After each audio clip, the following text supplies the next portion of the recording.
పెద్ద స్థాయి నుంచి ఎదిగి భారతదేశంలోనే ఆయన మరణాన్ని ఎవరో మర్చిపోయే విధంగా మరి ఆయన ప్రజలు గుర్తించిన విషయం మీకు తెలుసు.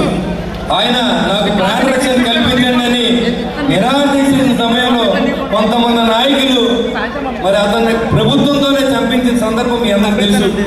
అలాంటి ఎవరైనా సరే ఒక తల్లికి తండ్రికి పుట్టినట్టే లెక్క. కాబట్టి అలాంటివన్నీ కూడా ఆలోచన చేసి మాట్లాడండి. ఖచ్చితంగా పవన్ కళ్యాణ్ ఆశయాలు మాట్లాడడం ఎవరికి భయపడింది లేదు. ఒకవేళ నేను డబ్బు తీసుకున్న నా పీకింగ్ కూడా ఏం లేదు.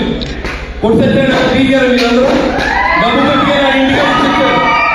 మీరు ప్రతిదానికి విమర్శిస్తూ ఉంటే నేను కూడా ఇలాగే మాట్లాడవలసి వస్తుంది. ఎవరికైనా నేను కూడా నా పాత జీవితంలో మీకు తెలుసు 100 మంది వస్తే నేను ఏనాడు లెక్క చేయలేదు. నన్ను కూడా చంపేయలేదు సందర్భాలు ఉన్నాయి. ఏ రోజు నేను లెక్క చేయలే. కానీ ఈ రోజు అసలు లెక్క చేయను. ఎందుకంటే నేను 12 నెలలు ఓపిక పట్టాను. ఈ కాన్ఫరెన్స్ చాలా లో ప్రొఫైల్ మెయింటైన్ చేశాను. అన్నయ్య తమ్ముడని కలిపి వెళ్ళాలనుకున్నాను. ఎక్కడ దానికి స్థానం లేదు. ఈర్షా దేవతలతో రగిలిపోతాను.